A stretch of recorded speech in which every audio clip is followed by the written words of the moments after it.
Hello to my wonderful family. कैसे हैं आप सभी? उम्मीद है आप सभी अच्छे होंगे।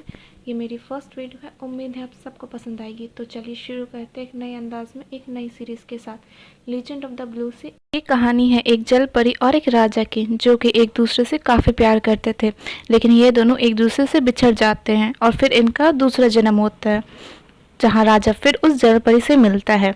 क्या इस जन्म में वो दोनों मिल पाएंगे, साथ रह पाएंगे या फिर बिछड़ जाएंगे? जानने के लिए बने रहे मेरे साथ और चलिए शुरू करते हैं। 1598 की बात है। उस टाइम गांव में काफ़ी आंधी तूफान आई थी। समंदर की लहरें काफ़ी तेज़ी से गांव की ओर बढ़ रही थी।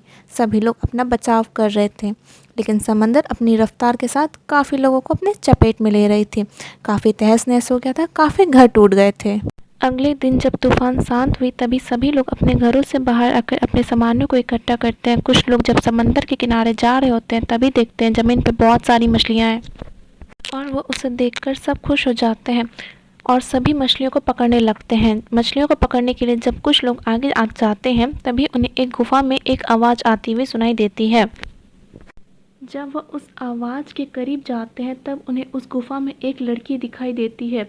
उसे देखकर सब चौंक जाते हैं, क्योंकि वह कोई आम लड़की नहीं होती है, वह एक जलपरी होती है। वहाँ के सभी लोग अपने मंत्री को बुलाते हैं। वह मंत्री काफ़ी जल्दी में आता है और जैसे ही वो उस जलपरी को देखता है, उसके मन में लालच आ जाता है उसे देखने के। वो जैसे ही उस जलपरी को देखता है, उसके मन में लालच आ जाता है और वो उसे छूने की कोशिश करता है। जैसे ही वो उसे छूने जाता है, उसके गुलाम उसे रोक लेते हैं और उसे बताते हैं, जनाब, अगर जलपरी ने किसी को पकड़ ले तो वो उसकी इंसान पर काबू पाकर उसकी याददाश्त तक मिटा सकती है। यह सुनकर मंत्री बोलता है कि ये कैसे फिजूल की बातें कर रहे हो। तभी वह गुलाम बोलता है, जनाब, मैंने तो यहाँ तक सुना है कि अगर ये गुस्से में आ जाए तो इसके छूते ही इंसान पागल हो जाता है। लेकिन मंत्री को इन सब बातों से कोई फर्क नहीं पड़ता है। यह निश्चित करता है कि वह उस जल परी को अपने हाथों से नहीं बल्कि तलवार से छुएगा। मंत्री इन सब चीज़ों से खुश होकर बोलता है, आज मैं तुम सबको दावत दूंगा। अपने सिपाही से दावत के इंतजाम के लिए बुलाता है। उसी दिन एक नए सरदार आने वाले थे, जिनका नाम किम दामरियोंग था। सब लोग उनके आगमन पर जश्न मना रहे थे। सरदार की खूबसूरती पे सब उनकी तारीफ कर रहे थे। तभी मंत्री अपने सरदार से पूछता है, सरदार, जलपरी के बारे में आपके क्या ख्यालात हैं? तभी सभी हंसते हैं और बोलते हैं, ये कैसी फिजूल की बातें हैं, ऐसी कोई चीज़ नहीं होती है। तभी उस पर मंत्री बोलता है, आज मैं आप सबको एक अनमोल चीज़ दिखाना चाहता हूँ। तभी वह सरदार को अपने साथ ले जाता है और उस जलपरी को दिखाता है, जिसे उन सब ने बंदी बनाकर रखा था। सरदार जब उस जलपरी को पहली बार देखा तो वो वाकई में काफ़ी खूबसूरत थी देखने में, लेकिन सरदार को काफ़ी तकलीफ हो रही थी यह देखने में कि लोग उसे चोट पहुंचाने की कोशिश कर रहे हैं। इन सब चीज़ों को देखने के बाद कहते हैं अपने मंत्री से, तुम्हारा क्या ख्यालात है जलपरी के बारे में?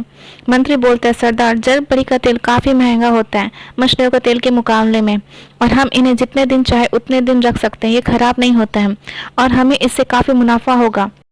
ये काफ़ी अनमोल है और ये सिर्फ ईमानदार लोग को मिलता है, और इस गांव में मुझसे ज़्यादा ईमानदार कोई नहीं है।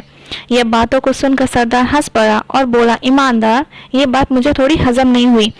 यहाँ आने से पहले मैंने काफ़ी पूछताछ की थी और मुझे पता चला कि कैसे तुमने ये नौकरी रिश्वत की भारी रकम अदा करके ली है और उसके बदले तुमने मछुआरे से 3 गुना ज़्यादा महसूल हासिल किया है। यह ऐसा जुर्म है जो माफ़ी की काबिलियत नहीं है। इसकी सज़ा जानते हो तुम? इसकी सज़ा पहले 100 कोड़े थे, लेकिन अब सज़ाए मौत है। यह सुनने के बाद मंत्री थोड़ा, क्या करूं अब? आप जैसा बोलेंगे मैं वैसा ही करूंगा। मैं कुछ भी कर सकता हूँ, मतलब कुछ भी। यह सुनने के बाद किम दामरियोंग जलपरी को अपने साथ ले जाकर वापस पानी में छोड़ देता है। जलपरी काफ़ी खुश हो जाती है। यह सब देखकर मंत्री को काफ़ी गुस्सा आता है। वह यह तय करता है कि वह उस जलपरी को पकड़ेगा और उस सरदार को मार देगा। जलपरी अपने हाथ किम दामरियोंग को देती है और वह दोनों एक दूसरे का हाथ थाम लेते हैं। अब यह सब देख के मंत्री को काफ़ी ज़्यादा गुस्सा आने लगता है। यहाँ से उनकी दूसरे जन्म की कहानी शुरू होती है और अब हीरो, जिसका नाम जॉन जे होता है, वह एक बस में होता है। जॉन जे काफ़ी माहिर होता है चोरी के मामलों में। यह काफ़ी आसानी से लोगों को उल्लू बनाकर उसके पैसे लूटता है, और इस गेम में वो अकेला नहीं होता है, बल्कि इसके 2 और दोस्त होते हैं। पहला नमदू और दूसरा तेयो, जो एक काफ़ी शानदार हैकर होता है। तीनों मॉल जाते हैं एक मैकेनिक का रूप लेके, जहाँ इन्हें एक सिक्योरिटी रोक लेता है, उनसे पूछता है चीफ वो कहाँ है, वो नहीं आए। फिर क्या, जॉन जे ने काफी आराम से इल्यूजन में फंसा लिया और आराम से अंदर चला गया। वहाँ एक प्रॉब्लम सॉल्व करना था जॉन जे को, जहाँ उसने प्रोसिक्यूटर का फेस लिया। वह सब जॉन जे को अपने मसले बताते हैं। हाई स्कूल के बच्चे ने स्कूल के छत से कूदकर अपनी जान दे दी और सुसाइड नोट में इनके बेटे का नाम लिख दिया। इसी मसले को दबाने के लिए जॉन जे काफी रिश्वत लेने वाला था। जॉन जे उसे बताता है कि आपके बेटे को छुपाने के लिए एक बेहतरीन जगह है जो है मेडिटेरियन। और क्या, फिर तीनों को ट्रिप पे जाना था। जॉन जे उसी समंदर के पास जाता है जहाँ वो जल परी रहती है। इस एपिसोड में बस इतना ही, मिलते हैं नेक्स्ट वीडियो में।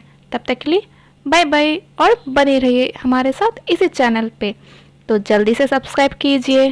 Bye bye.